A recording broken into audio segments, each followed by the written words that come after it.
Los derechos de autor son los derechos que corresponden a los autores de las obras literarias, científicas o artísticas sobre sus creaciones, es decir, sobre sus ideas siempre que sean originales. Sobre una misma obra pueden existir derechos de autor de diferentes personas, porque por ejemplo pueden haberse realizado versiones o adaptaciones de una misma creación, pero el requisito imprescindible es la originalidad.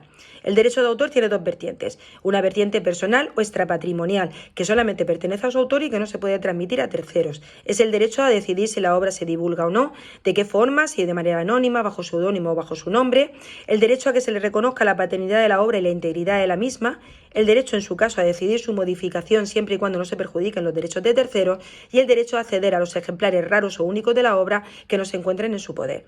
Y luego tiene una vertiente de naturaleza patrimonial, es decir, el derecho a obtener un beneficio económico mediante la explotación de la obra. Este derecho sí que se puede transmitir a terceros.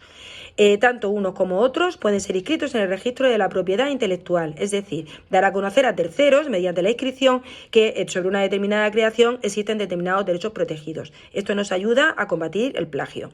Aparte de los derechos de autor, existen los derechos afines, que son los que corresponden a los intérpretes o ejecutantes, como por ejemplo los actores, los músicos, los directores de orquesta, los productores de empresas audiovisuales, etc. Los derechos de autor se pueden ejercer en el marco o crear en el marco de una relación laboral. Imagina, por ejemplo, el caso de un científico que escribe artículos relacionados con la actividad de la empresa en la que trabaja o, por ejemplo, un escritor que escribe una columna en un periódico. En todos estos supuestos, en primer lugar, hay que atender al contrato laboral, que en todo supuesto tiene que respetar la paternidad de la obra. Si no se establece nada en el contrato de trabajo, se presume que la empresa puede percibir los beneficios económicos de la creación únicamente lo necesario para el desarrollo de la actividad empresarial.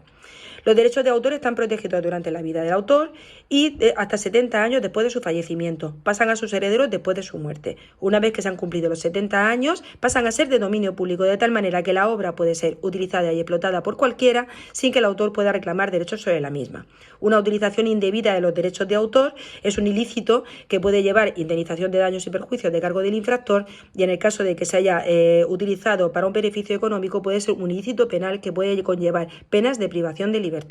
La utilización de los derechos de autor puede venir autorizada por la ley, como por ejemplo en el caso de la parodia o las citas, o bien puede venir autorizada por el autor, bien expresamente mediante la concesión de una determinada licencia o implícitamente si incluye, por ejemplo, un icono para retitular un contenido.